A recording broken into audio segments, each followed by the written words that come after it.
तत्सत् अखण्डमण्डलाकारं व्याप्तं येन चराचरं तत्पदं दर्शितं येन तस्मै सद्गुरुवे नमः।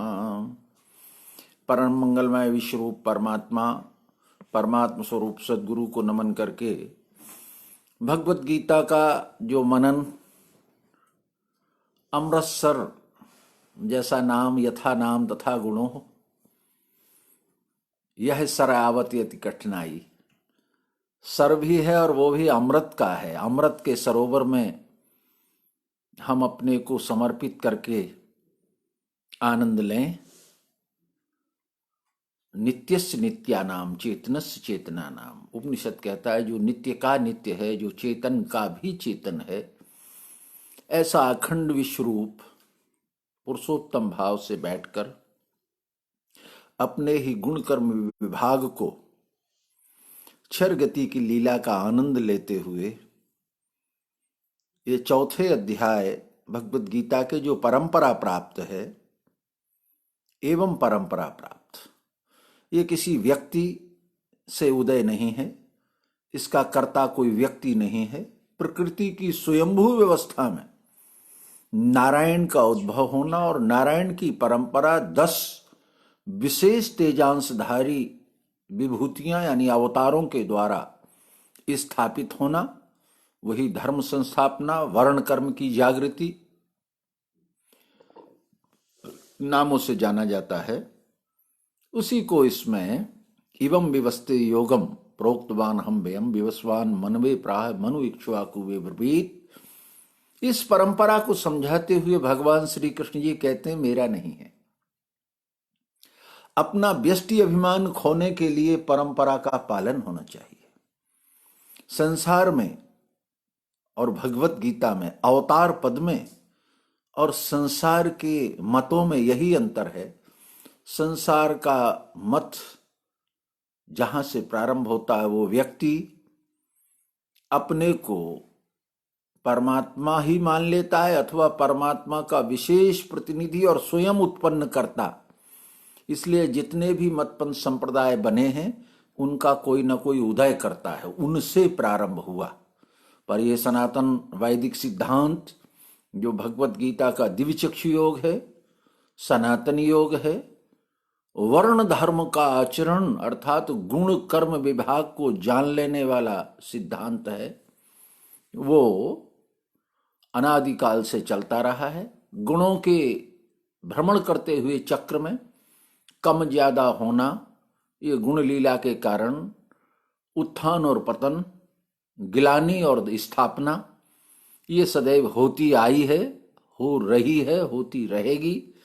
विवेकी जन गुणातीत स्थिति में इसे समझकर बुद्ध युग धर्म जान मन जी के, बुद्धिमान युग धर्म को जानते हैं, अधर्म को त्याग देते हैं। अर्थात वर्ण में विकृति जो गुण संकरता वर्ण संकरता आती है उसे छोड़कर अपने सहजम कर्म कौनते अपने स्वभाव गुण के अनुसार आचरण करते हैं। स्वभाव से चले भूत हट का काम क्या यहाँ, इस प्रकार समझते हुए व्यष्टि सुख भोग की अनंत कामनाएं जो काम बन के हमारे पीछे थीं, उन सब का निवारण करते हुए कृष्ण जी कर्म की व्याख्या, भगवान कृष्ण कर्म की व्याख्या को हम सबके सामने प्रस्तुत करते हैं। ये इसमें बड़े बड़े विद्वान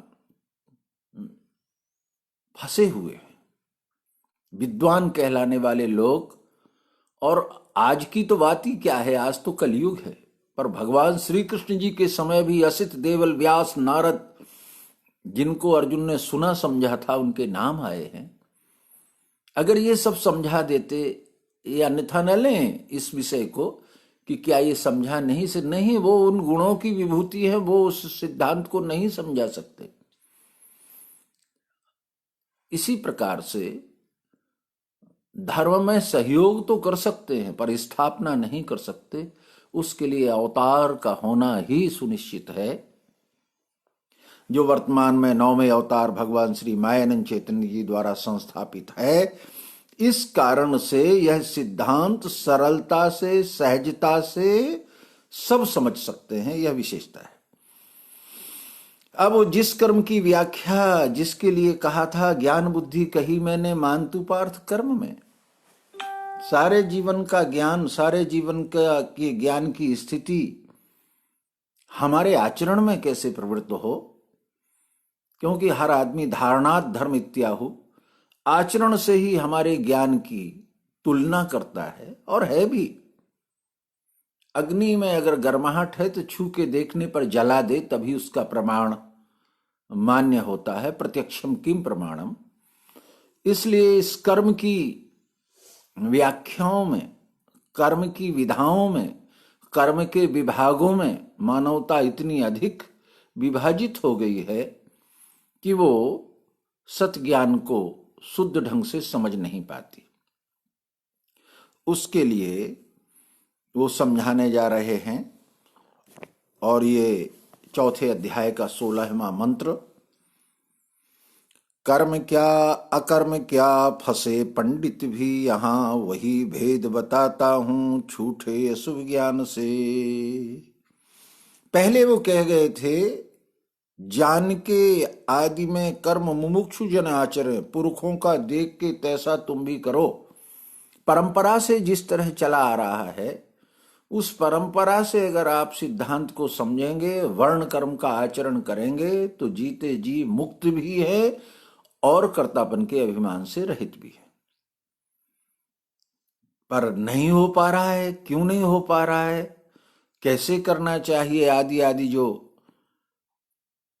प्रश्न उदय होते हैं, उनमें कर्मणा गहनो गति, किम कर्मेति कवयो अप्यत्र मोहिता, तत्ते कर्म प्रवक्ष्यामि ज्ञात्वा मोक्षे अशुभात्।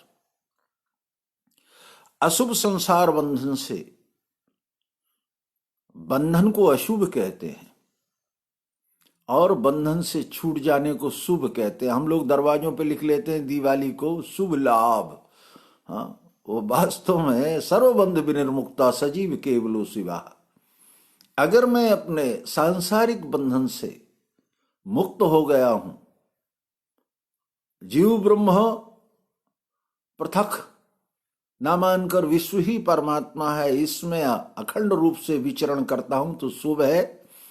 और अपने वर्णोचित कर्म से जो भी हमारे सहित सबको सुख शांति मिलती है वही लाभ है। लाभ न दूसर यम सत्संगा, सत्संग के अलावा संसार में दूसरा कोई लाभ नहीं है, क्योंकि सत मेरा ही स्वरूप है, अखंड अक्षर भाव है, और उसके साथ संग हो जाने से पुरुषोत्तम स्थिति हो जाती है। इसलिए उससे ज्यादा और लाभ क्या है। तो कर्म क्या क्या अकर्म फंसे पंडित भी यहां, कवियो अपित्र मोहिता। कवियो यहां विद्वान को कवियो कहते हैं, बुद्धिमान पुरुष।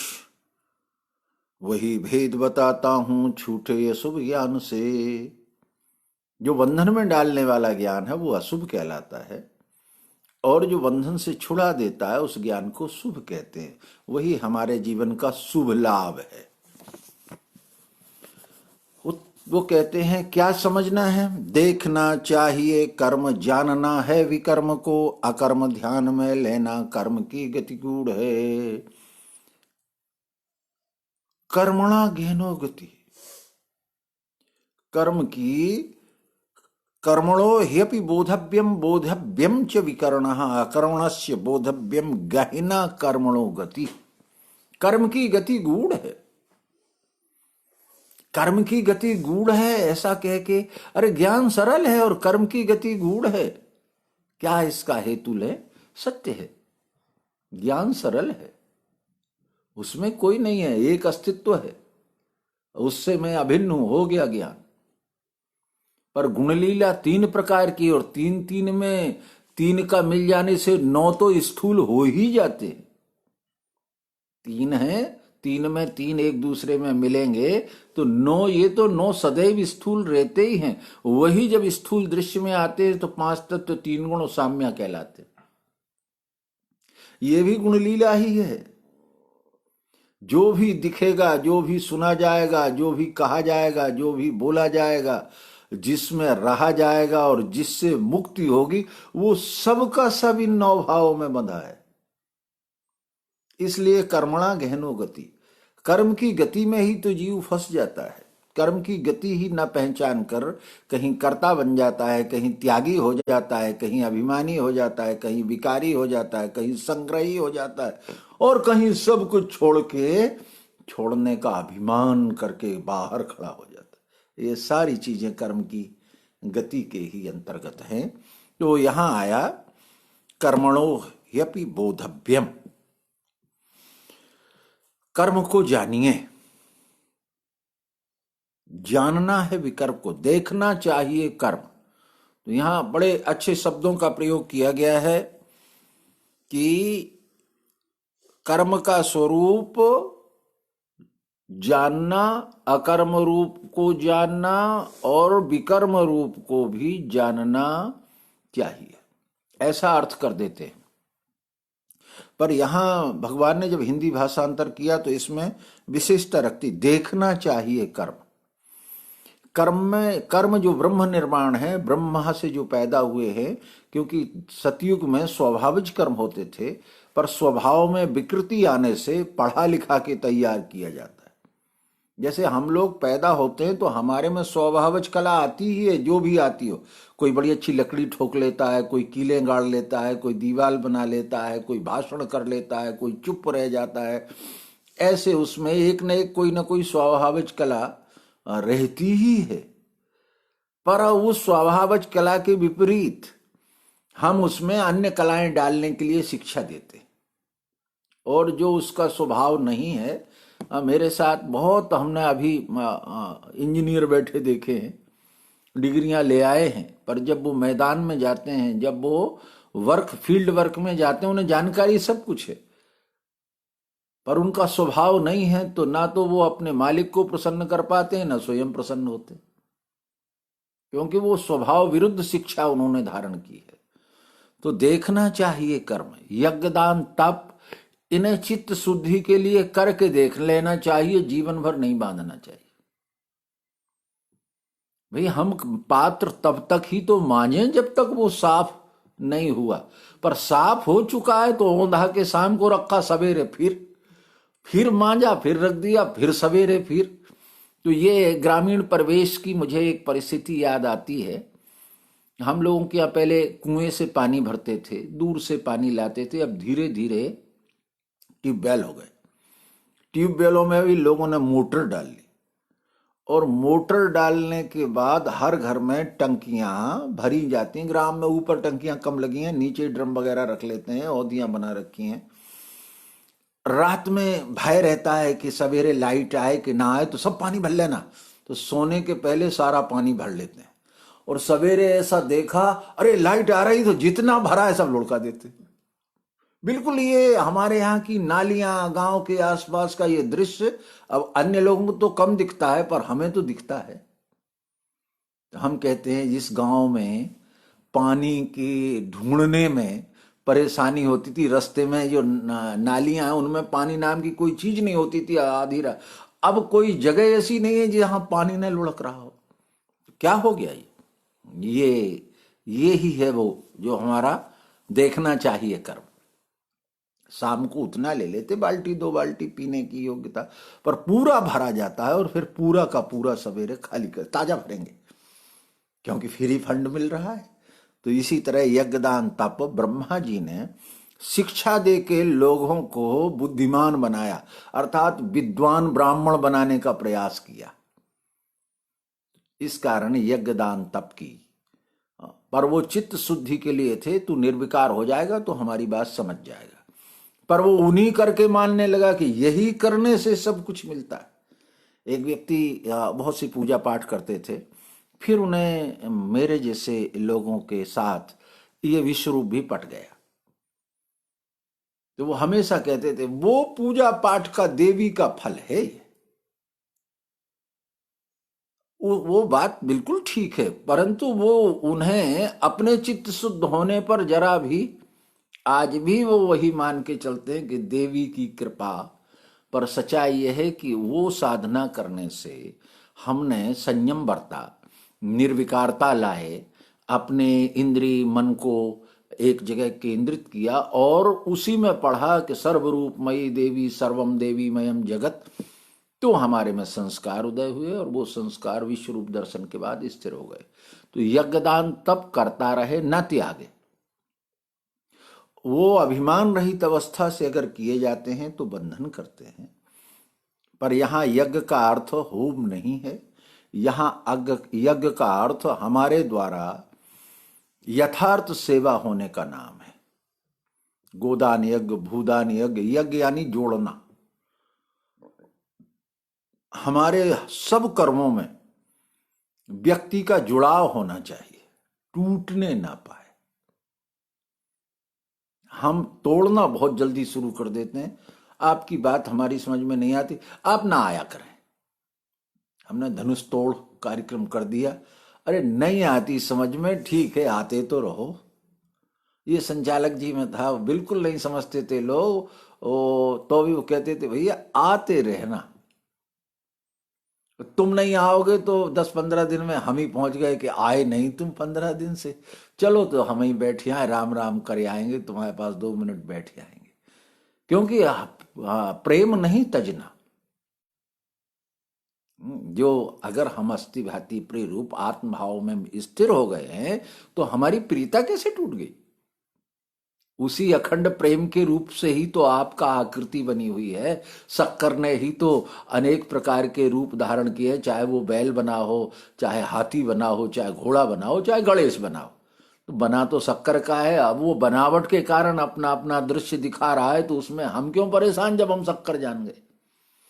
तो देखना चाहिए कर्म, जानना है विकर्म को, विकर्मों को जान लेना चाहिए, उनमें फंसना नहीं चाहिए।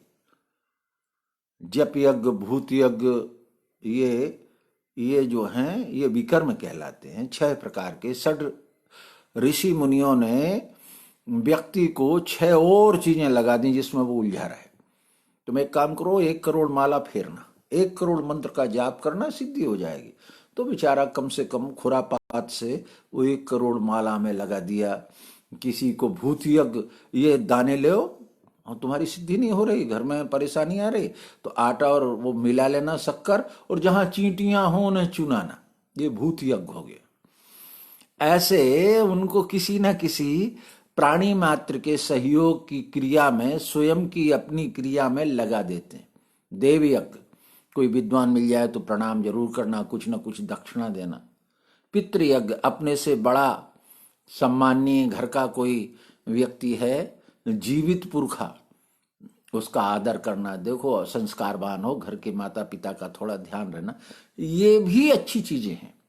पर ये अच्छी चीजें, इनको क्या जानना, करना चाहिए कर्तव्य जान के। इसलिए जान के करना, किसकी कितनी करना है, कैसे करना। अकर्म ध्यान में लेना। अकर्म यानी सहज कर्म, वर्ण कर्म, जिसमें कर्तापन का लेश मात्र भी उदय नहीं है। गुण कर्म कर्ता के साथ प्रकृति चक्र घूम रहा है, उसका एक पुर्जा मैं भी हूं, मैं भी उसी के साथ चल रहा हूं, तो अलग से मेरा कोई कर्ता नहीं है, तो अलग से भोक्ता भी नहीं है। कर्म की गति गूढ़ है। अब ये तीनों गुणों, ये विकर्म जो है ये तमोगुणात्मक है, कर्म जो है वो रजोगुणात्मक है, और अकर्म जो है वो सतोगुणात्मक है। ये तीनों गुणों को कैसे काम कैसे ले पाओगे? जब तुम गुणातीत होगे, जब तुम स्थित प्रज्ञ हो जाओगे। अर्जुन ने यही तो पूछा था, कैसे बोले चले, तो वो तीनों का काम कर लेता है। भगवान मायानंद जी के समय में एक नदी के किनारे जो मछली पकड़ता है, उन्हें ढीमर, बरौआ, ऐसा अलग अलग क्षेत्रों में अलग अलग नाम होते हैं। उसकी घरवाली आ गई कि महाराज आप बड़े पहुंचे संत हो, एक डोरा मेरे संतान नहीं होते, एक धागा बांध दीजिए मुझे। उन्होंने कहा आज तो नहीं, कल लाना, धागा रख जा, तेरे ही घर का धागा लगेगा।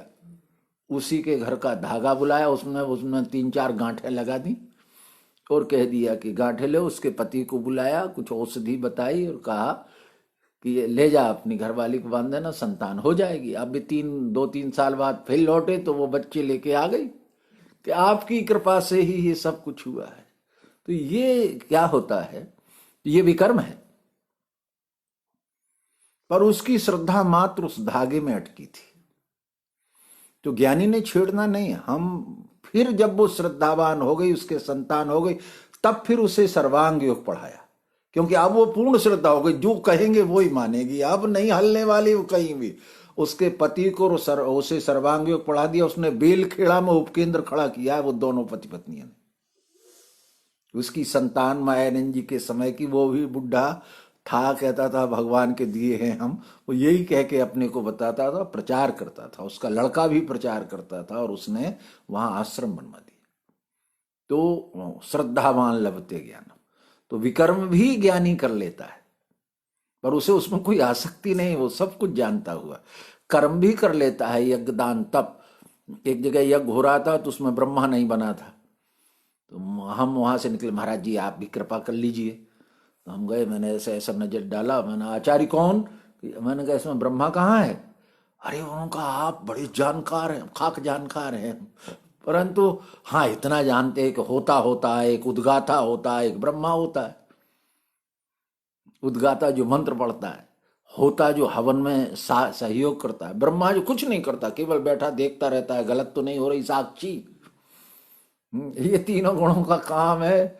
अब हम सब जानते हुए भी उसे बताना पड़ा कि हम भी जानते हैं, तो उनका महाराज जी को अलग बिठा लिया। अब सब विधान जैसा लोक मान्यता का जो विधान था, तो उससे क्या हुआ, क्षेत्रीय ख्याति फैल गई कि उनसे ज्यादा कोई नहीं जानता, गड़बड़ मत करना, पर्याप्त है। तो उसमें दो लोगों को सर्वांग योग पट गया। हमारा उद्देश्य तो अपनी दवा बेचना है, तुम्हारे यज्ञ से कुछ ला, पर हम उसका विरोध करके क्या करते, बैठने लायक भी नहीं बनते, जो हमें दो मिले हैं वो भी नहीं मिलते। तो देखना चाहिए कर्म अकर्म ध्यान में लेना। पर वो सब जगह, ये सब उदाहरण इसलिए दे रहा हूं कि उन सब में हमें अकर्म खोजना है। हमारी बात ये वर्ण कर्म आरूढ़ कैसे हो जाए, जिस आसक्ति में, जिस विधान में, जिस गुण में ये फंस गए हैं, ये वास्तव में संकर हो गए, बना संकर का करता। इस संकरता से निकाल के इनको स्वभाव में स्थित करना है। मैं पात्र ही उसका बना, जैसे कोई चमचा बना है तो उसका काम ही है गरम सब्जी को टालना, घुमाना, परोसना।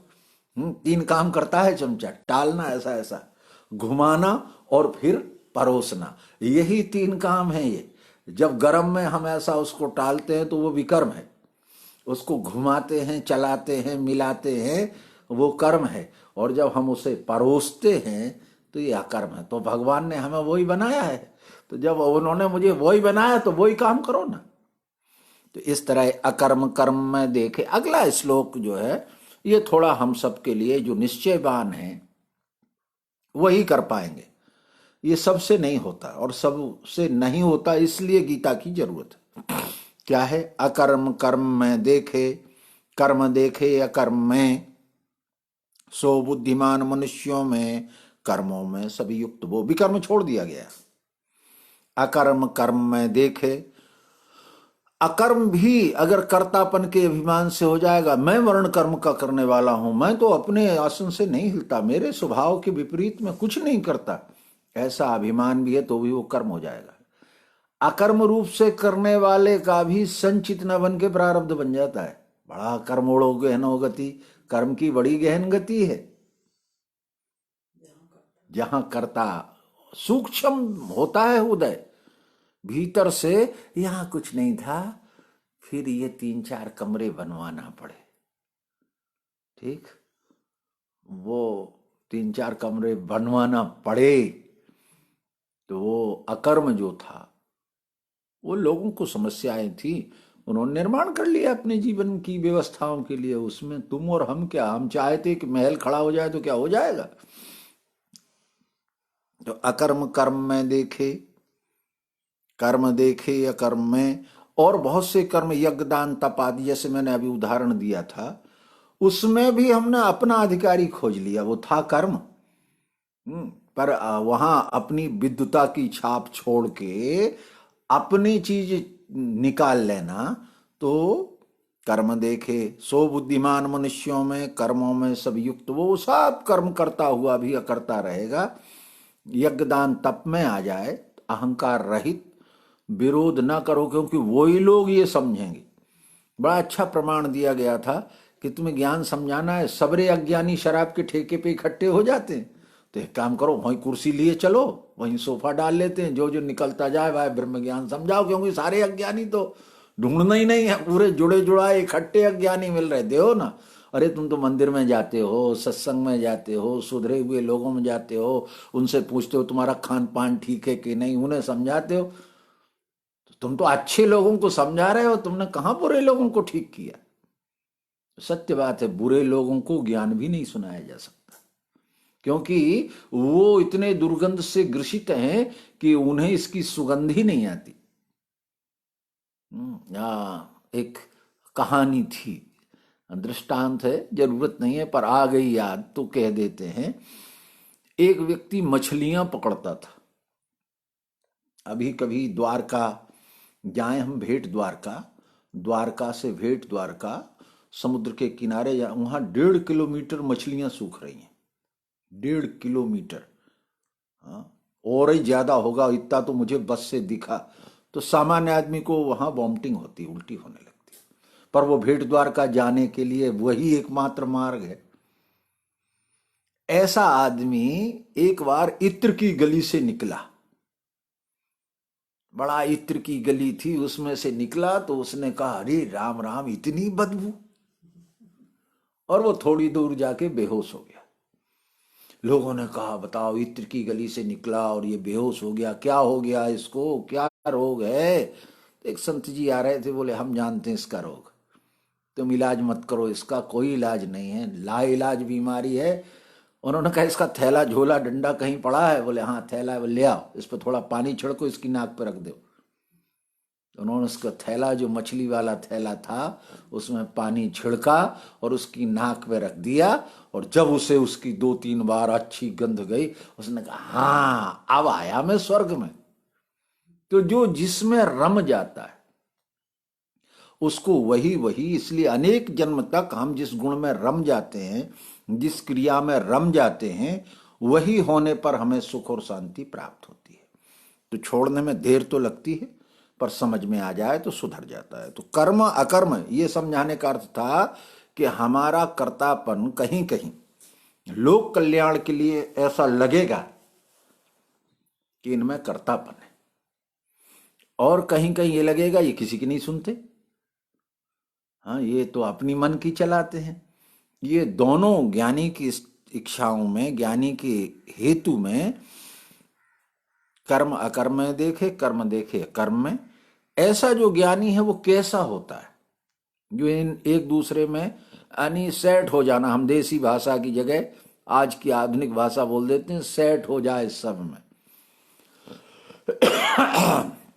मायानंद जी ने एक शब्द लिखा था कि मैंने एक टोपी रख दी है सबके बीच में, जिसके सिर में फिट हो जाए वो लगा ले, पर एक काम करना, टोपी काटना नहीं, छोटी बड़ी मत करना। तो एक व्यक्ति ने कहा कि आप कैसे फिर, बोले खोपड़ी बढ़ाओ, टोपी में फिट होने लायक बढ़ी हुई है तो कमाओ और कमी हुई है तो बढ़ाओ, अर्थात अपनी बुद्धि को इस योग्य बनाओ कि ये ज्ञान सिरोधारी हो जाए तुम्हारे सिर में। कैसे जब हो जाएगा तो सब कर्म जिसके हो वह फलेच्छा त्याग वृत्ति से ज्ञानाग्नि दग्ध कर्मी ये पंडित ज्ञानी उसे कहा। वो कहते हैं सब कर्म जिसके होवे, सारे कर्म, चाहे वो विकर्म आए, चाहे अकर्म आए, चाहे कर्म आए, पर वो होता क्या, उसमें विशेषता क्या है इस व्यक्ति में, फलेच्छा त्याग वृत्ति से। बस एक ही बात है, क्योंकि विकर्म बिना फल के नहीं होता, शुरू ही नहीं होता, इसलिए संकल्प कराना पड़े। हाँ संकल्प करो पहले काय के लिए, धन धान संपन्यास पुत्र यादि, और फिर विसर्जन करो संकल्प। तो इसलिए संकल्प, अब इसमें जो आया है यस सर्वे समारंभा काम संकल्प वर्जिता, ये बड़ी महत्व की बात है। संसार में जितने भी कर्म होते हैं वो संकल्प से शुरू होते हैं और संकल्प से विसर्जित होते। आज से हमने ये छोड़ दिया, तो हमने हट पहले भी किया संकल्प करके और हट बाद में भी किया त्याग करने के लिए। तो यहां लिखा है काम संकल्प वर्जिता, सब संकल्प वर्जित नहीं, नहीं तो गीता सुनना भी बंद कर दो, गीता सुनाना भी, क्योंकि हमने सब संकल्प त्याग दिया। अब हमें क्या लेना देना किसी, ये भी भाषा लोग बोलते हैं। नहीं, काम संकल्प, जिस काम को, काम है इस क्रोध है इस रजोगुण समुद्भवा, जिस काम से यह जीव कामनाओं में बंध के जन्म मृत्यु और बहुनाम बहुत समय तक भ्रमण चक्र में फिरता रहता है, तो काम संकल्प वर्जिता। काम संकल्प को कैसे वर्जित करे? ज्ञानाग्नि दग्ध कर्माणि तमाम पंडितम बुधा। ज्ञानाग्नि दग्ध कर्मी, ये पंडित विद्वान वो वास्तव में ज्ञानी है। ज्ञान के अग्नि से दग्ध करो, ज्ञान के अग्नि से दग्ध हुआ कर्म कर्तापन के अभिमान से नहीं होता, प्रकृति के गुणों से होता है। तो ये भी, इसमें भी व्यंग किया जाता, मैं कुछ नहीं करता, मैं थोड़ी करता हूं, मैं तो साक्षी हूं, ये तो शरीर खा रहा है, शरीर कर रहा है। तो एक और समझदार थे, उनने आग का गोला गर्म किया और हाथ पे धर दिया। अब वो चिल्लाए कि अरे तुम्हें थोड़ी कुछ हो रहा है, ये तो शरीर कर रहा है। तो ऐसा भी ये अधूरा ज्ञान है। ज्ञानाग्नि दग्ध से मतलब होता है वर्ण से गिरना नहीं, अपने वर्णोचित कार्य से कभी नीचे नहीं आना।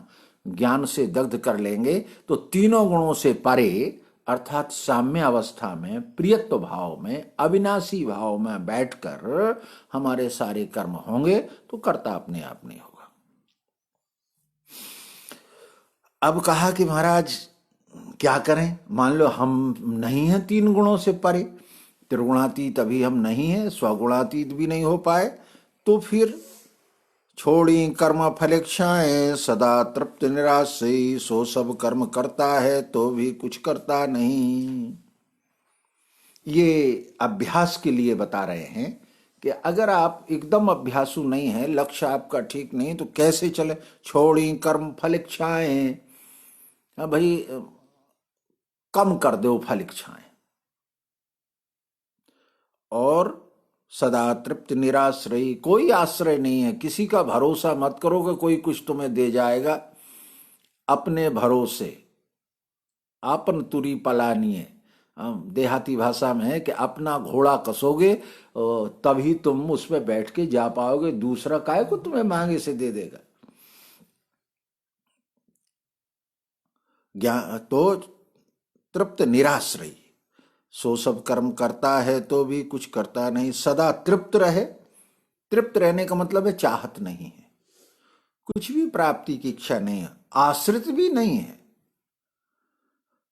वो सब कर्म करता है। और जो करता है तो कैसे करता है? निराश जित्यात्मा, बुद्धि संग्रह की मिटी, देह स्वभाव का कर्म करे बंधन है नहीं। निराश जित चित्तात्मा, आशा पास सतैर बद्धा, आशा रूपी डोर से बंधा रहना, ये बुद्धि का लक्षण है। बुद्धि में बड़ी आशा है, बड़ा धीरज धरे बैठी है, आज नहीं तो कल बगुला, इसी का नाम कह देते हैं बगुला भक्ति।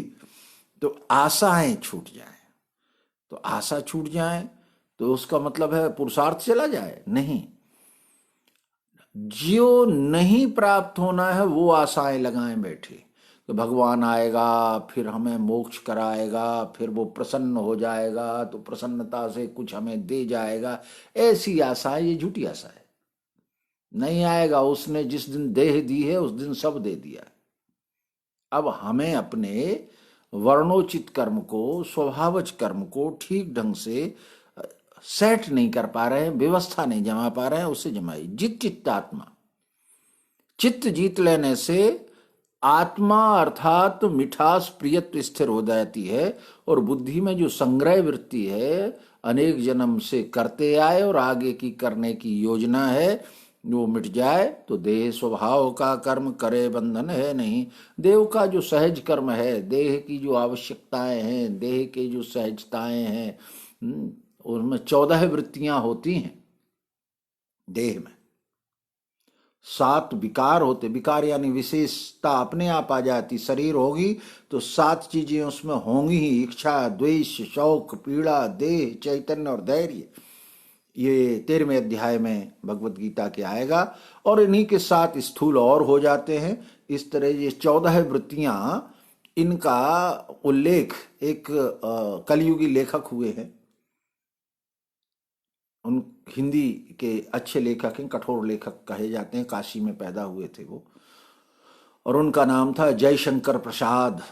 और उन्होंने इन 14 वृत्तियों का वर्णन अपनी एक छोटी सी पुस्तिका कामायनी है, जो हिंदी साहित्य की बहुत विस्तृत और गंभीर पुस्तक में गिनी जाती है, उसमें इन 14 वृत्तियों का वर्णन किया गया।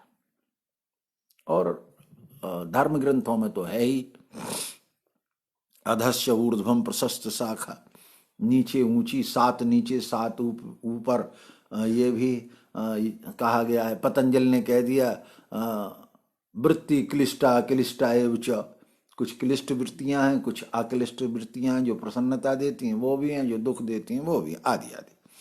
तो छोड़ी कर्म फल चाहे, सदा तृप्त निराश्रयी, सो सब कर्म करता है तो भी तो निराश जित चित्तात्मा, बुद्धि संग्रह की मिटी, देह स्वभाव का करे, कर्म बंधन है नहीं, प्रसन्न जो मिले उसमें। अब ये लक्षण है, अगर ज्ञान आपको परंपरा प्राप्त पे हो गया, प्रसन्न जो मिले उसमें, ज्वलापा द्वंद्व है मिटी, सम सिद्धि असिद्धि में करे कर्म नहीं बस।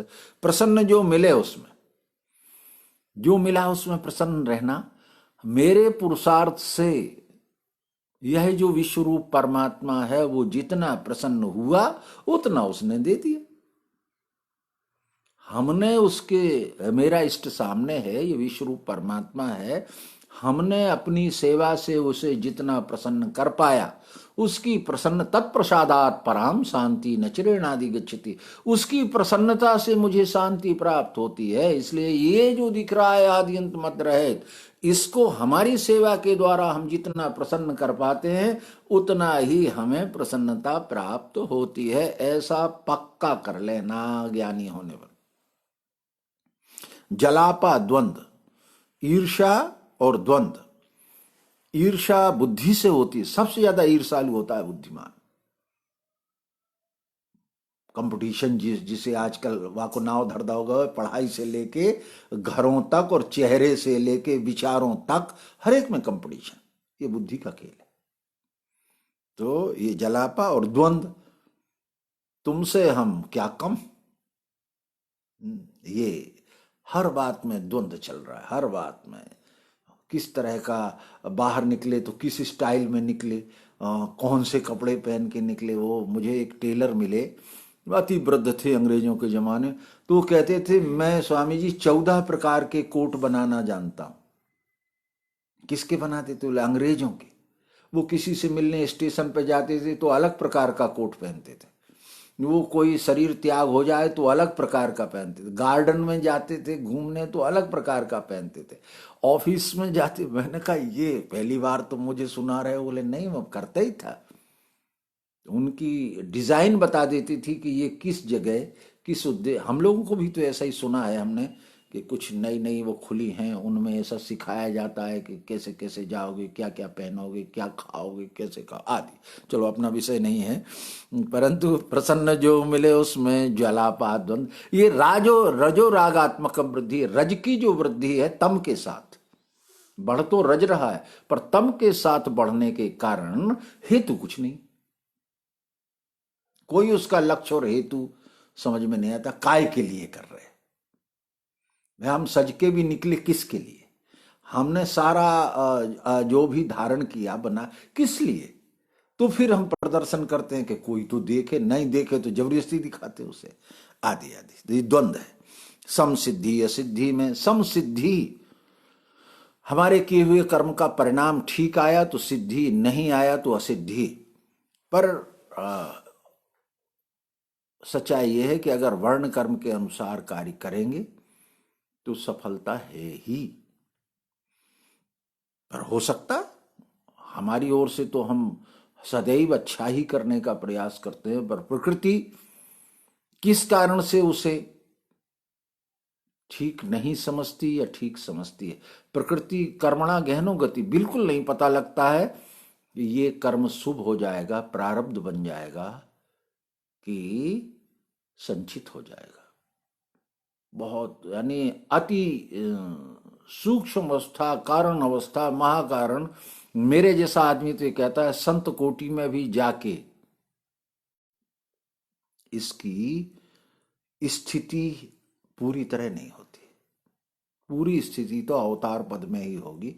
संत कोटि में भी जाके कई बार ऐसी परिस्थितियां आती हैं कि उनका किया हुआ कर्म कभी संचित में और कभी प्रारब्ध में चला जाता, पता ही नहीं लगता कि ये हम तो बड़ा लोकहित कर रहे थे। पर लोकहित तो कर रहे थे, 1000 आदमी को भोजन कराया, कंबल बांटे, पर आधे उनमें से ले जाके बेच के शाम को दारू पी गए। तो हमने तो अपनी ओर से कोई कसर नहीं, निष्काम भी किया, हित भी किया। यहाँ देखा हमने ऐसी सर्दी में लोग जो रास्ते में सो रहे हैं, एक एक आदमी पे 8-8 कंबल डले हैं। मैं अभी इंदौर के किनारे से निकला था, रास्ते से निकला तो जो रास्तों पड़े हैं वो एक एक आदमी पे जो भी आया एक उड़ा दिया, बेचारा पड़ा है। और उसने सावेरा नहीं होने दिया और 2-2 3-3 बेच लिए। कुछ लोग इसी में निकलते हैं, सवेरे जल्दी निकले, इतने टाइम तो खरीद बिक्री हो गई। क्यों रे 2 कंबल डाले, ये पकड़े 1 पौवा या 100 रुपए, ओ बस वो सब समेट ले गए और वो धर के चौराहे पे बेच दिए उन्होंने। क्या नहीं हो रहा है, कर्मणा गहनो गति। इसलिए भूली इस कर्तव्य में सीता इतना ज्ञान, पहले जांचे पात्र को पीछे देवे धान। जो ये हमारी एक दान की ही वृत्ति नहीं है, ये विचार भी है। अनाधिकारी को बताने से कोई लाभ नहीं, अपना समय व्यर्थ जाएगा और उपहास अलग से होगा।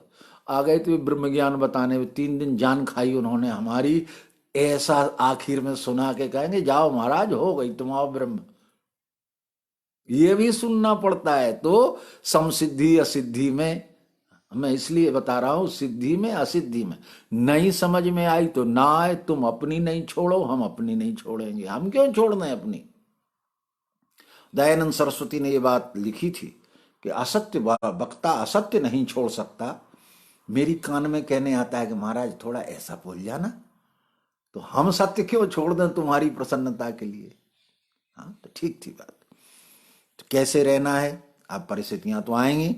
संग दोष मिटाई युक्त ज्ञान में चित्त है बसा। संग नहीं छोड़ना है, संग का दोष नहीं लगना चाहिए। संग छोड़ दोगे समझाओगे किसे, फिर तो वही भगोड़ा सन्यास हो जाएगा। बैठ जाओ किसी पहाड़ की गुफा में जाके या कहीं आश्रम बना के, महाराज किसी से नहीं मिलते, वो तो 6 बजे मिलते हैं, काहे को तमाशा और ढोंग करते हो, ढंग से रहो।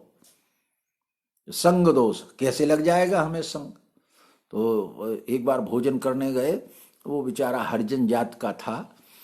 तो एक संत हमारे साथ थे, उन्होंने कहा महाराज उसके यहाँ भोजन। मैंने कहा लकड़ी लेते चलो साथ में। तो उसने वास्तव में एक लकड़ी ले ली छोटी सी, मैंने कहा इतनी सी लाना नाप के। फिर जब खाना परोस गया, मैंने वो कहा लकड़ी लाए कि हाँ लाए, लाओ। हमने कहा देखो इसमें वो जात है कहीं, वो अपन हाथ से नहीं छुएंगे, इस लकड़ी से उसको बाहर निकाल देते। तो बड़ा हंसा कि आपने, मैंने कहा हाथ धो गई, तेरे संस्कार क्यों उदय हुए। हमारे अंतःकरण में संस्कार उदय होने का मतलब ही अभी बीज शेष है ना। तुमने भेष काहे को लिया, भेष न देखो साधु का। तो उसे उस दिन से लगा कि हम गलती पर थे, अब नहीं होगा। मन का कोई बात नहीं, संग दोष मिटा युक्त। अरे भोजन तो जो है पृथ्वी से पैदा हुआ है, प्रकृति का जल लगा है, प्रकृति ने बीज पैदा हुआ है, इसमें तुम्हारा यही कुछ नहीं। संस्कार तो सामने बैठकर आचरण से होगा, वो गेहूं में कहां से घुस जाएगा संस्कार। जो भीष्म पितामह ने कह दिया था कि अरे हमने उनका अन्न खाया है, उनका अन्न खाया है कि प्रकृति का अन्न, हाँ उनके संस्कार खाए हैं, ये बोलो। उनके संस्कारों में आप भी जुड़े हुए हैं, ये कहना था। पर वो कह गए कि अन्न खाया है, अन्न में का धरा, वो तो प्रकृति का, पृथ्वी जल अग्नि वायु आकाश से पैदा हुआ है, उसमें वो हमारे हाँ दुर्गुणी अन्न होगा। जैसे नशा देने वाला अफीम भांग चरस जैसा, वो भी पृथ्वी में ही पैदा होता है। एक इसकी जड़ होती है जिसको गुमची कहते हैं, ये हमारे यहाँ ओंकारेश्वर में बहुत पैदा होती है। पर उसकी विशेषता ये, उससे सोना तोला जाता है। रत्ती कहलाती थी पहले, पर उसमें 6 फल आते हैं एक फली में। पर आप 6 फलों को तोल लो, बिल्कुल यानी किसी भी प्रकार का कम ज्यादा वजन नहीं होता। बस ये विशेषता उस फल की, इसलिए उसके फल लाते हैं, उन्हें रत्ती कहते हैं। यानी 14 रत्ती का एक माशा, 12 मासे का एक तोला। तो वो रत्ती से तोलते थे, 6 रत्ती, वो 6 दाने रख दीजिए, वो रत्ती हो गई। तो वो सोना कहता था देखो तो मेरी दुर्दशा। वो उस होती लाल है और मुंह करिया होता उसका। उसकी जो बनावट होती है उस फल की, लाल दाने की, वो पूरा लाल होता है सुर्ख, पर उसका ऊपर का मुंह करिया होता है। तो सोने एक किसी संत ने लिखा कि मेरी दशा तो देखो, आज बाजार में आने से ये करिया मुंह से तौला जा रहा है मुझे, जबकि मैं संपूर्ण दुनिया को प्रकाशित करता हूं। ये हमारे लिए है, हमारा चित्त वास्तव में ब्रह्म का ही अंश होने से, पर जगत भाव में बन जाने से, आज हम कर्मों के विकार में फंस जाने से करिया ही मुंह तो हो गया है। जो प्रकाश होना चाहिए था वो प्रकाश न होके गुणबद्ध हो जाने से संग दोष मिटा युक्त, वो संग का दोष लग रहा है हमें। हाँ, ज्ञान में चित्ते वैसा यज्ञ हेतु करे कर्म सभ्य ब्रह्म में मिले। ये 23 नंबर का यज्ञ हेतु करे कर्म। इस जगह यज्ञ हेतु में थोड़ा सा समझना जरूरी है। हम यज्ञ के लिए का अर्थ होता है विष्णु के लिए, पर हम यज्ञ का अर्थ आजकल की कलयुगी प्रक्रिया में अग्नि के हवन को ही मान लेते हैं। ज्ञान अग्नि दग्ध कर्माणि, परंतु भगवत गीता कहती ज्ञानाग्नि दग्ध कर्माणि। ज्ञान की अग्नि में जिसके कर्म दग्ध हो गए, लकड़ी की अग्नि में तो पदार्थ दग्ध होते हैं। विषयों की अग्नि को शांत करने के लिए निर्विकार चाहिए, और बुद्धि के अभिमान को शांत करने के लिए चित्त में निर्मलता चाहिए, और चित्त की वृत्ति को शांत करने के लिए कर्म की जागृति चाहिए, अर्थात प्रियत्व चाहिए। और प्रियत्व जिसे प्राप्त हो गया फिर और कुछ प्राप्त करना नहीं है। इसलिए वो सब ब्रह्म में मिले। अब आगे की बात आई, अगर ऐसा निश्चित हो गया, आपको पता लग गया कि हम उससे अलग नहीं हैं, आपकी चित्त प्रियत्व रूप ने ही धारण किया है, इन सब बल्बों में एक ही विद्युत प्रकाशित है, एक ही विद्युत गतिमान है, एक ही विद्युत स्थित है, जिससे ये प्रकाश का दृश्य दिख रहा है। ऐसा निश्चय जिस दिन हो जाएगा, जिसको भी हो जाएगा, उसका लक्षण क्या होगा? कर्ता ब्रह्म, क्रिया ब्रह्म, ब्रह्माग्नि हवि ब्रह्म है, ब्रह्म ही कर्म है जिसका, उसका फल ब्रह्म है। इसमें होना जाना, मिलना बटना, रहना सहना है ही नहीं। तत्पश्यति ततासी तद्भवति। जैसा सोचता है, जिसमें रहता है, वही हो जाता है। उसका उदाहरण दिया जाता है न्याय की दृष्टि से, भृंगी कीटक न्याय, जबकि न्याय अनंत है। संसार के न्याय को बोला जाता है मत्स्य न्याय। बड़ी मछली छोटी मछली को खा जाती है। जगत के संग्रहियों को, जो ज्यादा प्रदर्शन करने वाले हैं अपने, उन्हें बोला जाता है मरकट न्याय। बंदर, बंदर कुछ नहीं पकड़ता अपने बच्चे को, बच्चा ही बंदर को पकड़ता है। ऐसे ही ये संसार किसी को नहीं पकड़े है, हम ही इसको इतनी जोर से पकड़े हैं कि मरे मराए में भी पकड़े रहते हैं। कहते हैं मर के 12 दिन तक घर के मंगरे पे ऊपर चोटी पे बैठ के चिल्लाएगा। क्या क्या बनाया गया है, वो मरकट न्याय के अंतर्गत है। मरा हुआ बच्चा की मुट्ठी भी इतनी कड़ी हो जाती है कि वो अपनी पकड़ी हुई मां को नहीं छोड़ता। फिर है मार्जरा न्याय। अकर्ता लोग भगवान के भरोसे पड़े हैं, अब जैसी प्रभु की इच्छा, वो बिल्ली जैसे हैं, उसे मार्जरा न्याय कहते। बिल्ली के बच्चे कहीं नहीं जाते, बिल्ली अपने मुंह में दबाती है। जिन्होंने बिल्लियां पाली हैं, या गांव में ज्यादातर लोग चूहों के कारण बिल्लियां पालते हैं, हर घर में बिल्ली का चलन रहता है। और पुराने लोग कुत्ता और बिल्ली जरूर घर के दरवाजे पे देखते थे।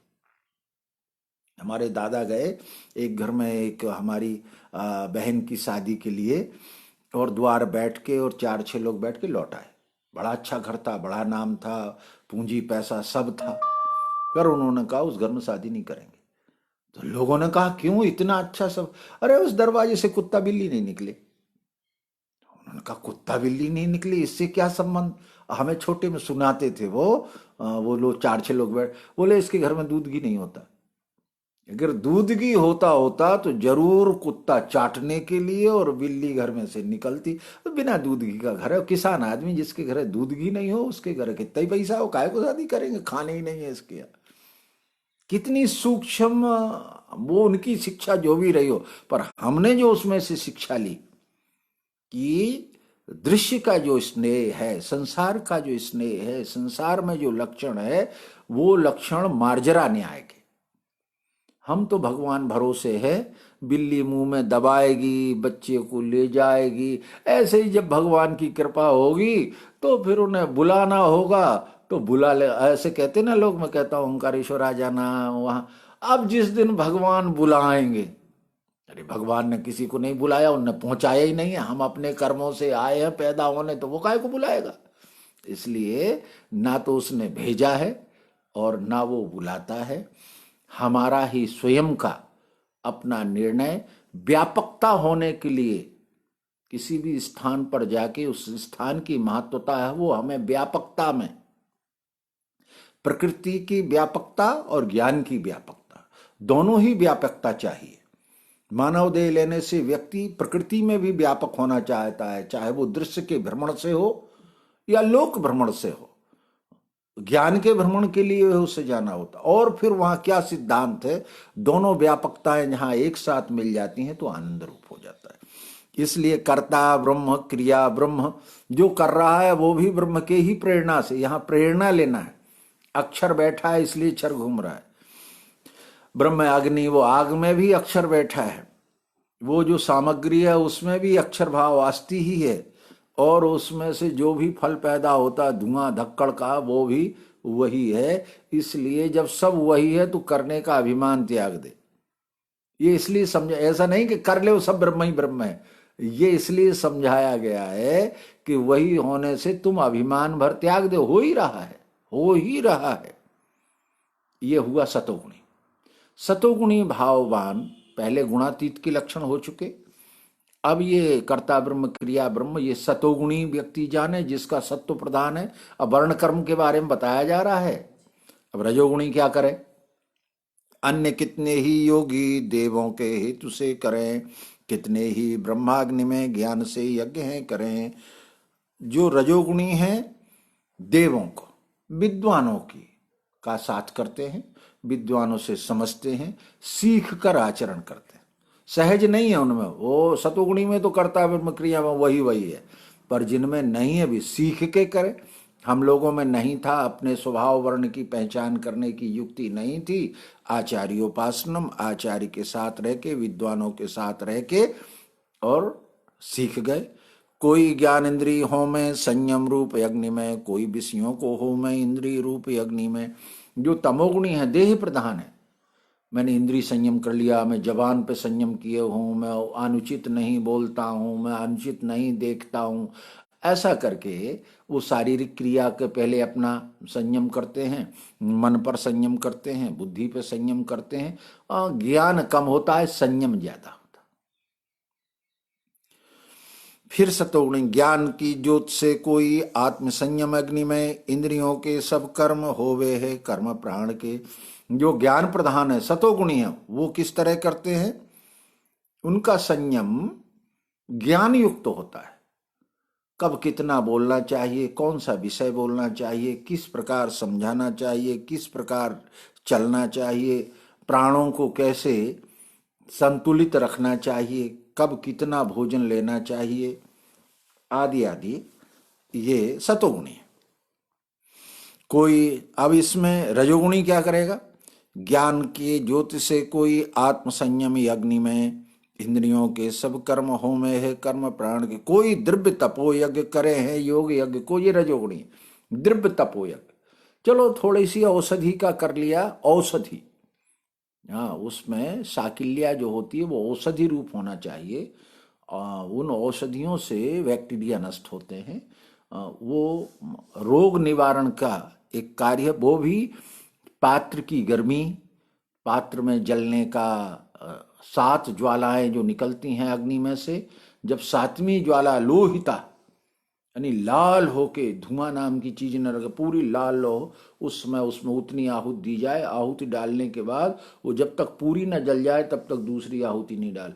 हम तो उसमें स्वा जल्दी लगे रहते हैं और वो ढक जाता है, फिर गुंगाता रहता है, फिर 3 दिन तक उसका धुआं छाया रहता है, तो पूरा घर खांसता रहता है बैठे बैठे। तो कोई द्रव्य तपो यज्ञ करे है योग यज्ञ को, पढ़ना पढ़ाना धर्म निश्चय यज्ञ है करें। रजोगुणी है वो पढ़ते भी हैं पढ़ाते, भैया कुछ सीख लो, कुछ पढ़ लो, अभ्यास करो, गीता याद कर लो, तो तुम्हें कुछ ना कुछ कल्याण होगा। तो पढ़ते भी हैं पढ़ा, जैसे हम लोग पढ़ रहे हैं, तो ये उसी में का है। कोई अब देहधारी तमोगुणी, कोई प्राण अपान में प्राण हो में प्राण में अपान, ये केवल शारीरिक क्रिया करते हैं।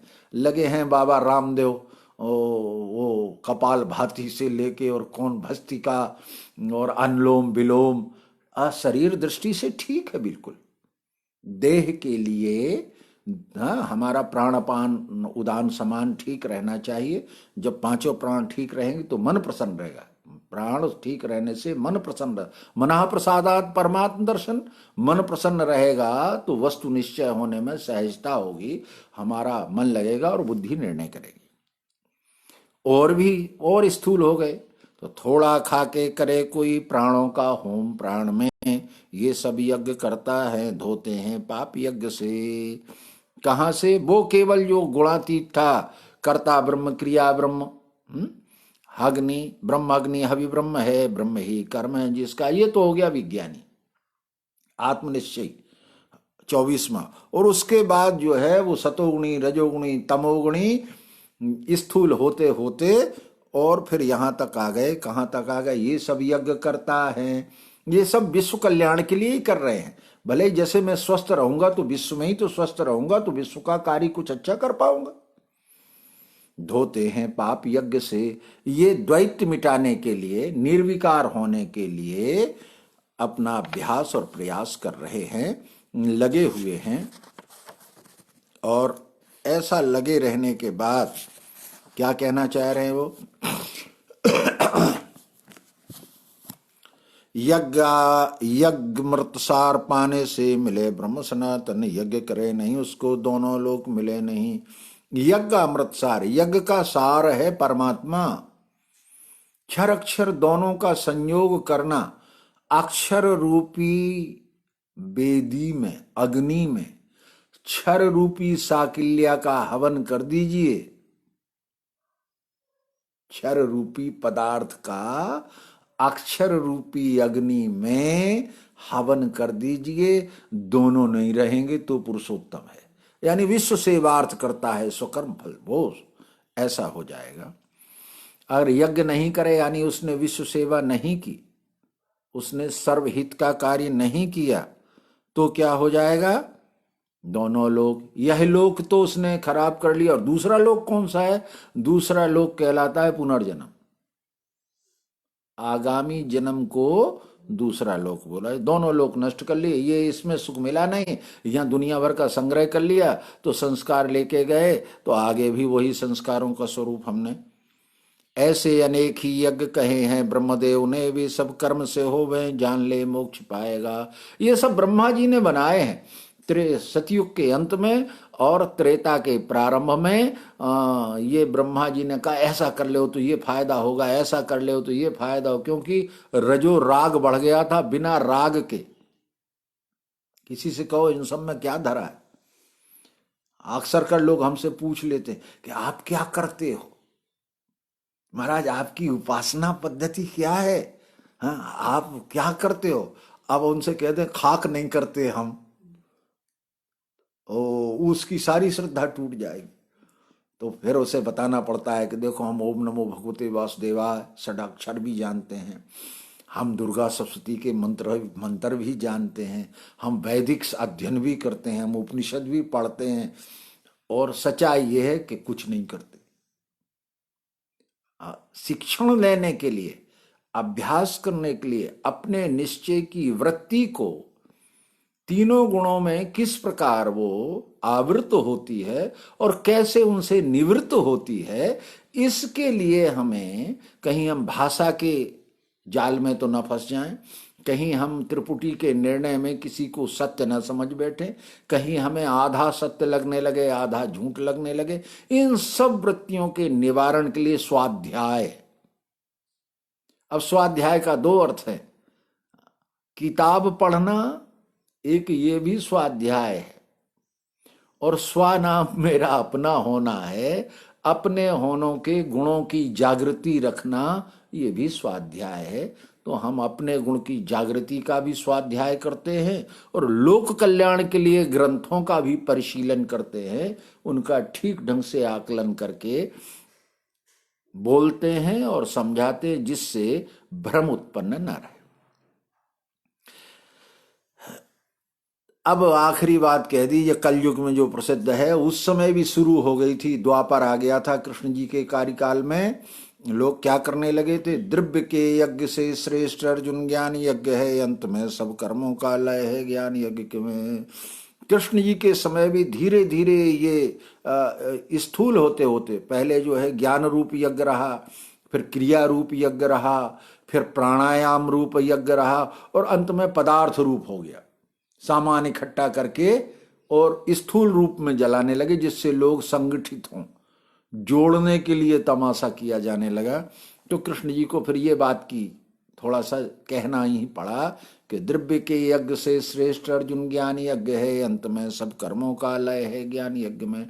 जो जो प्राणायाम करो, चाहे किताबें पढ़ो, चाहे बहुत कथाएं सुनो, चाहे हजारों यज्ञ में कुंटलों घी डालो, पर इन सब से तीनों प्रकार के त्रिगुणात्मक कर्मों से ऊपर ज्ञानाज्ञ ज्ञान यज्ञ वही है जिसमें जीव ब्रह्म एक होकर के दोनों नहीं रहकर विश्वरूप रहता है।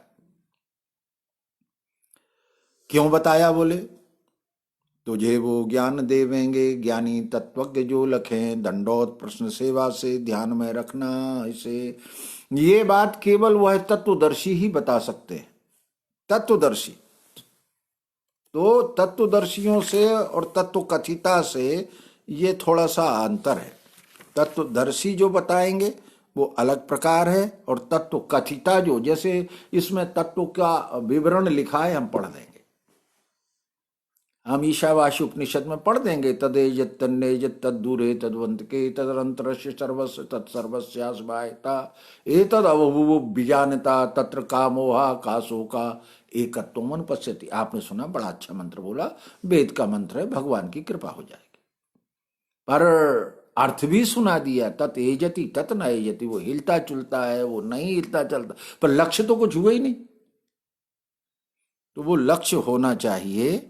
तो ज्ञानी जो हैं वो क्या करेंगे, तद विद्धि प्रणपातेन परिप्रश्नेन सेव्याः उपदेशयन्ति ते ज्ञानम ज्ञानस तत्वदर्शिना। उपदेश करेंगे, उस स्थान के पास ले जाकर खड़े कर देने का नाम उपदेश है। भाषण और प्रवचन नहीं करेंगे, पर वो तत्वदर्शी ज्ञानी जान ले। और दंडोत प्रश्न सेवा से, ये बात जरा प्रमुख है। सर्वांग योग में भी यही बात पहले लिखी गई, श्री गुरु के पदों को है मेरा दंडोत। दंडोत का मतलब ऐसे डंडा घाई लेट जाए और फिर जाके बाद उनकी कुछ न सुने। दंडोत का मतलब है हमारी इंद्रियां, मन, बुद्धि, चित्त, अंतःकरण चतुष्टय जब समर्पित हो जाए, इंद्रियां तत्व में समर्पित हो जाए, मन गुणों में समर्पित हो जाए, बुद्धि अक्षर में समर्पित हो जाए, और मैं सर्वरूप हो जाऊं, ऐसा समर्पण हो जाना ही दंडोत। पर ये व्यवहार में हमारी स्वयं की अकल जैसा समझाए वैसा समझे। तो दंडोत प्रश्न सेवा से तीन बातें करना पड़ेंगी। दंडोत देह दृष्टि से समर्पित होना पड़ेगा, प्रश्न मन में उठे हुए, बुद्धि में उठे हुए जो विकार हैं उनको पूछना ही पड़ेगा, नहीं चुप बने रहो। और सेवा स्वयं आचरण करना पड़ेगा और आचार्य को भी प्रसन्न रखना पड़ेगा। यानी दंडोत ये तमोगुणी है, प्रश्न ये रजोगुणी है, और सेवा ये सतोगुणी है। यानी त्रिगुणात्मक तीनों गुणों को समर्पण करके समझोगे तो ध्यान में रखना उसे, तब जाके तुम साम्य अवस्था का ध्यान स्थिति हो जाएगी। क्या फायदा होगा? जिसके जानने से ये मिटेगा मोह पांडव, फिर तू मेरे तेरे में देखेगा भूत है नहीं। मेरे तेरे में देखेगा भूत है नहीं। येन भूतान अस्य सेनो भूतानि अस्य, भूत सृष्टि शेष नहीं रहेगी तो क्या हो जाएगा? ये पेड़ पौधे वनस्पति घर मकान दुकान कुछ नहीं रहेगी, कहां चला जाएगा? अरे वो कहते हैं भूत दिखना बंद हो जाएगा तब तो दिखने लगेगा। अभी हमें ये भूत सृष्टि 4 खानी 84 प्रकार की जो दिखती है, वास्तव में फिर केवल 5 में दिखेगी, पृथ्वी जल अग्नि वायु आकाश। फिर वो 5 भी नहीं दिखेगी, 3 में दिखेगी 17 स्तंभ, फिर 3 में भी नहीं दिखेगी, फिर साम्य स्वरूप हो जाएगी, फिर साम्य भी नहीं रहेगा, वो एक रस अविनाशी अक्षर अस्तित्व ही रह जाएगा। तो इसलिए फिर तू मेरे तेरे में, अभी जो मेरे में देख रहा है, तेरे में, ये तेरे जो खड़े हैं मामा ताऊ आदि, इनमें जो देख रहा है रचना सृष्टि, और मेरे में भी रचना देख रहा है, पर वास्तव वो भी पंच तत्व के बने हैं, हम भी पंच तत्व के बने हैं।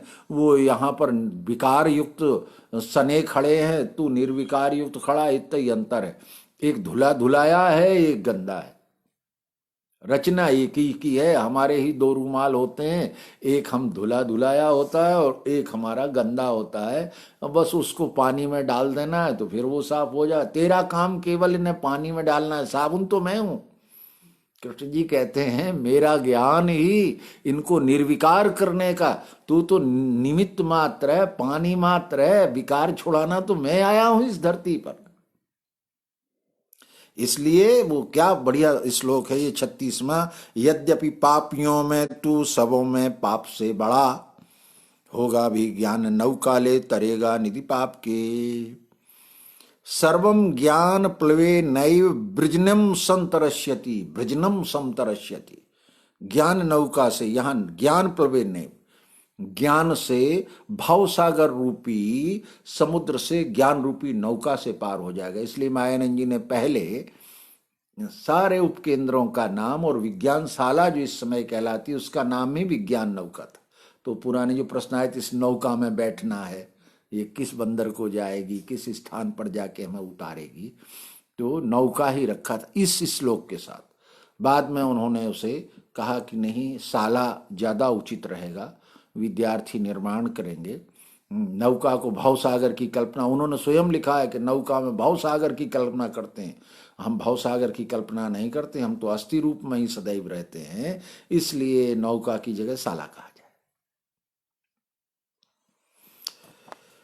जाए। ऐसा हमने अपने आचार्यों से सुना है, हमने यही। आखिर में वो कहते हैं क्या,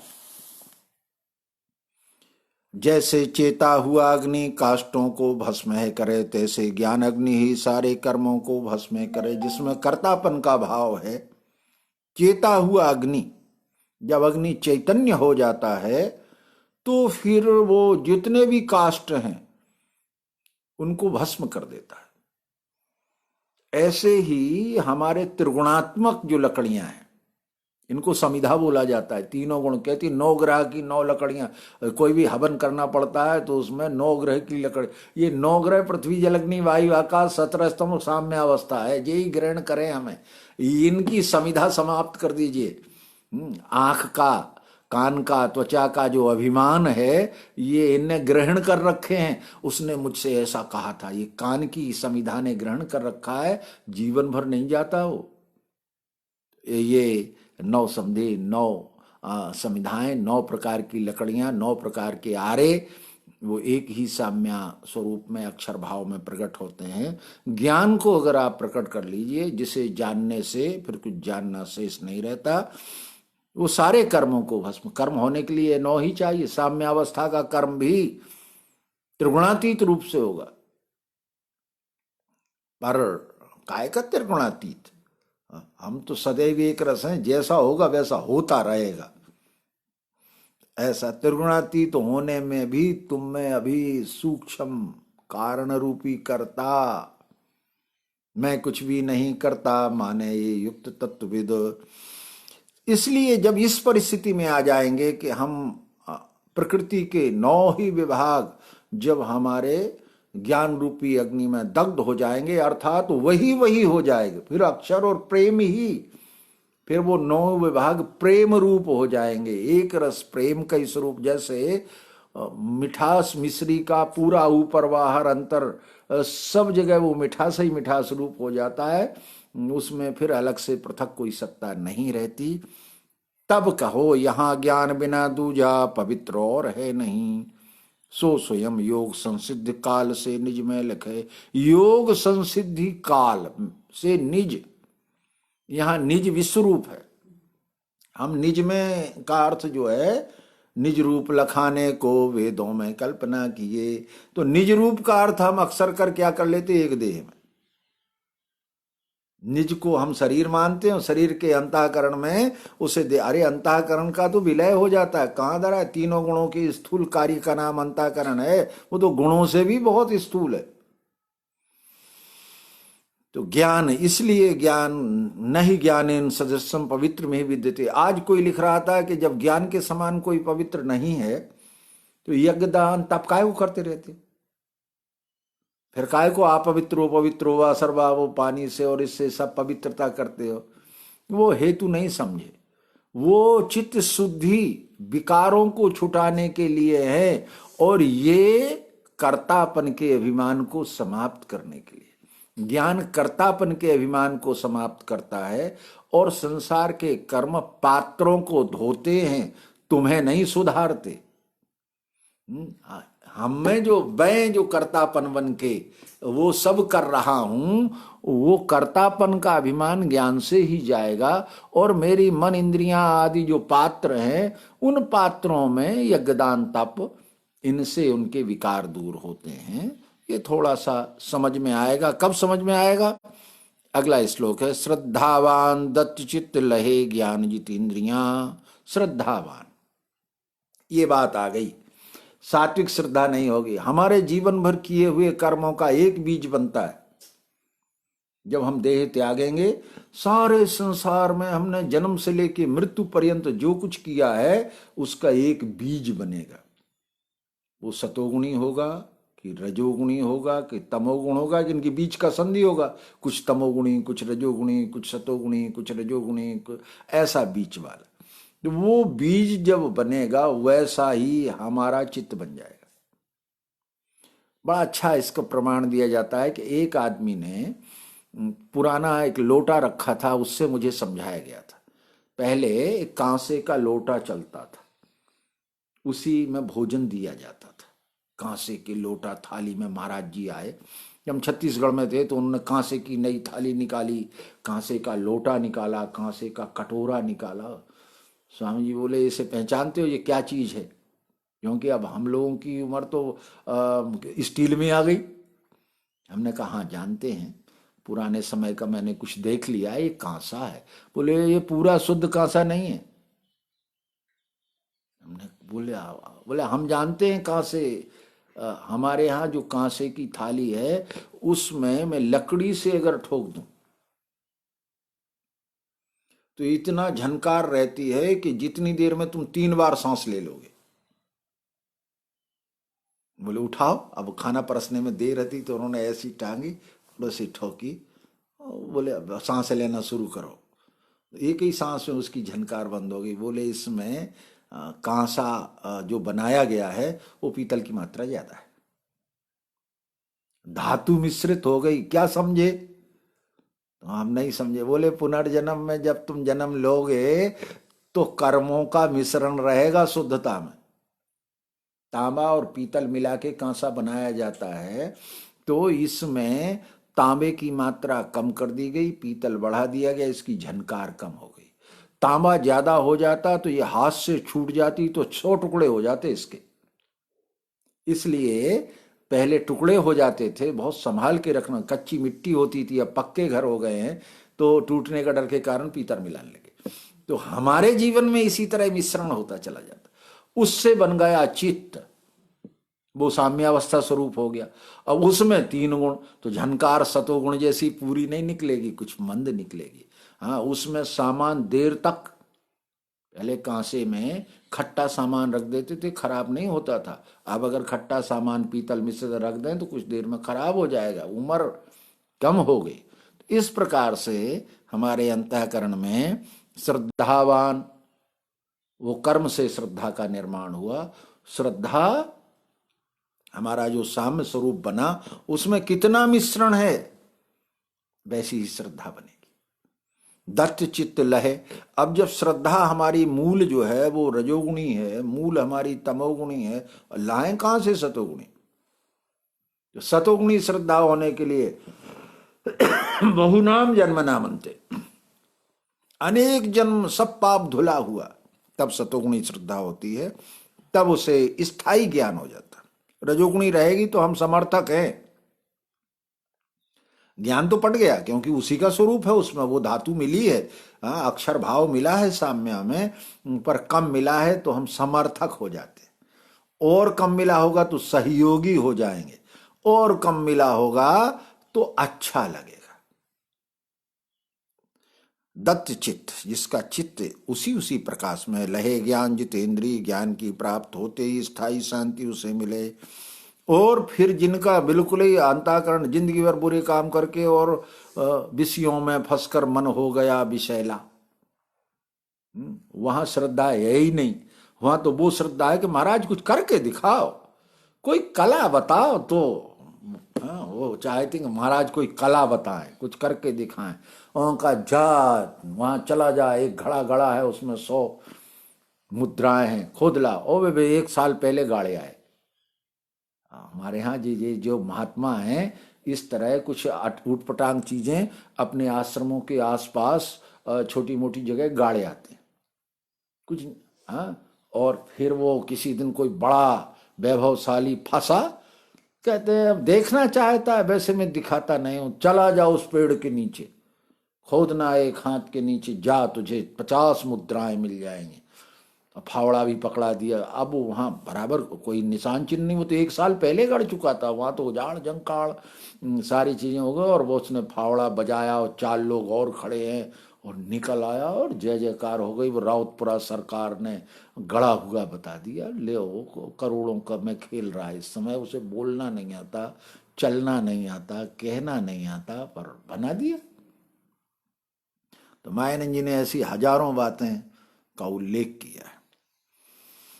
अज्ञानी हीन श्रद्धा से संशयी नाश में मिले, दोनों लोग गए उसके मिले न सुख शांति का। ये जीवन भी उनका अशांति में बीतता है, कल्पनाओं में चला जाता है, और भविष्य में भी वो झूठी कल्पनाओं में ही अपना जीवन लगाए रहते हैं, अशांत हो जाते हैं। तो क्या करना? अर्जुन को कहा कि अब तू समझ ले, ये तो मैंने तुम्हें दोनों पक्ष सामने रख दिए, अब मैं एक पक्ष सामने और रखता हूं। और वो सामना रखना वाला पक्ष क्या है? योग द्वारा मिटे कर्म, ज्ञान से भ्रम है गया। योग द्वारा मिटे कर्म, कौन सा ऐसा योग कर दिया जिससे कर्म मिट गए? क्षर अक्षर, क्षर के गुणों का विलय अक्षर में हो जाने से वह अक्षर ही अक्षर रह जाता है, ये योग हो गया। तो कर्तापन का अभिमान, चित्त में जो कर्तापन काम था, उसका विलय हो जाने से ज्ञान से भ्रम है गया। 2 चीजें मिटना है, कर्म भी मिटना है और भ्रम भी मिटना है। भ्रम यह है कि ये कुछ और है, मैं कुछ और हूं, पृथक सत्ता भासना ये भ्रम है, और कर्तापन का अभिमान होना ये कर्ता है। ये कर्ता और भ्रम दोनों हो चले जाए तो निश्चयी नरकोपार्थ, कर्म बंधन है नहीं। कर्ता जो है वो बिना अक्षर भाव के नहीं होता, ये भी थोड़ा समझ लीजिए। अक्षर प्रकाश अर्थात मैं जीवित ना हूं, मैं थोड़ा सा बिल्कुल स्थूल दृष्टि से, अगर मुझ में जीवित पना ना हो, जीव भाव ना हो, तो कर्ता कौन होगा? है ना, भोक्ता भी मैं हूं, कर्ता भी मैं। और वो अक्षर का स्वभाव है, अक्षर जो इसमें प्रकाश बन के अपने आप को जिंदा होने का प्रमाण देता है, वही तो कर्ता बनता है गुणों के रूप में। इसलिए कर्ता भाव का विलय तब होगा जब चित्त अक्षर में विलय हो जाएगा। और भ्रम हमेशा इंद्रिय और मन से दृश्य में होता है, देखकर जो हमारी नाम रूपात्मक उपाधि कल्पनाएं चढ़ती हैं, उनसे भ्रम होता है, कौन है, क्या है, कैसा है, कहाँ है। तो बाह्य दृश्य से भ्रम और अंतर्दृष्टि से कर्ता। योग अंतर्दृष्टि के कर्तापन को अर्थात जीव भाव को मिटाता है, और इंद्रियां और मन से बाह्य दृश्य में आया हुआ जो भ्रम है, पृथक सत्ता है, ये हमें तत्वबोध होने से मिटता है। निश्चयी नर को पार्थ कर्म बंधन है नहीं। ऐसे व्यक्ति को नर कहा गया जिसने अपने अंतःकरण से, चित्त में से काम रूपी वृत्ति को समाप्त करके कर्तापन के अभिमान को खो दिया, और इंद्रिय और मन से बाह्य दृश्य में मुझसे पृथक सत्ता है इस भ्रम को भी निवृत्ति कर लिया। ऐसा जो कर लेता है तो अर्जुन जैसे के लिए कहा कि ऐसा हो जा, उठ।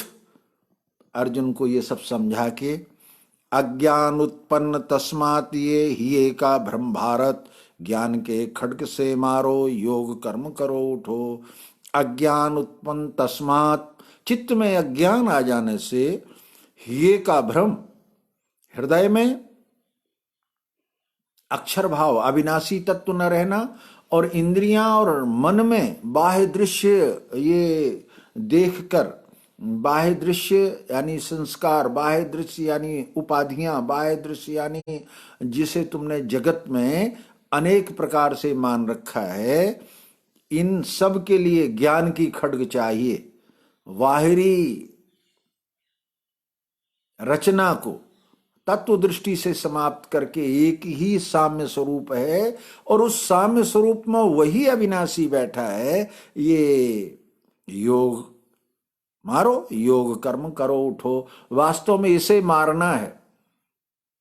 तू क्या कह रहा है, न मारते न श्रेष्ठ गुरुजनों को भिक्षावृत्ति है। तू दृश्य को मारना चाहता है। दृश्य किसी से मिटा क्या? दृश्य तो छाया है, किस तलवार से कटेगी?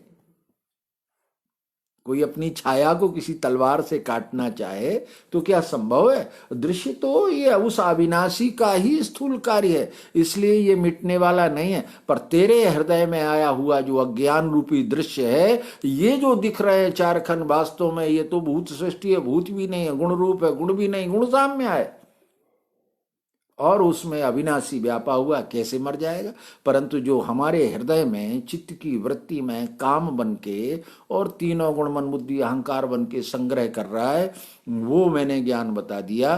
और ज्ञान के खड्ग से मारो, इसे निवृत्त कर दीजिए, इसे निवारण कर दीजिए। वाह्य दृश्य बाहर से काटने से ये जो भी दृश्य दिख रहा है 84 का, ये चला जाएगा।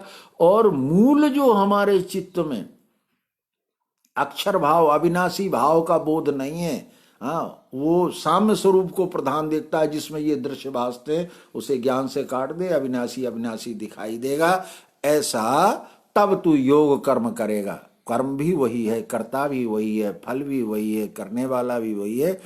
इस ऐसा समझकर, ऐसा जानकर, युद्धाय कृत निश्चया छित्त्वन्नम संशया योगमा तिष्ठ तिष्ठोति भारत, इस योग में स्थित होगा, और जिसके बाद यस ज्ञात्वा न पुनर्मोहम, फिर जान लेने पर तुझे दोबारा किसी प्रकार का मोह पैदा नहीं होगा, शोक पैदा नहीं होगा, भ्रम पैदा नहीं होगा।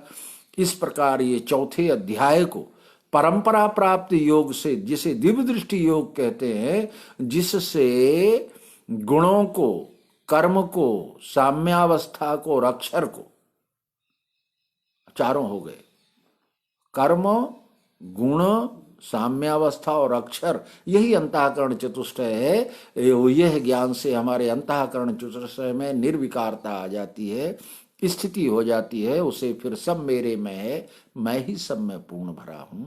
इस प्रकार अपने कार्य को करते हुए, यही योग कर्म है जिसमें करते हुए भी अकर्ता रहते हैं, जानते हुए, समझते हुए, भगवान का सिद्धांत आत्मसात करते हुए। यहाँ ब्रह्म विद्या अंतर्गत विज्ञान योग शास्त्र विषयक श्री कृष्णार्जुन संवाद रूप श्रीमद् भगवत गीतोपनिषद में का कर्म संन्यास संज्ञक अध्याय चौथा पूर्ण हुआ। ओम शांति शांति शांति। सद्गुरु भगवान की जय।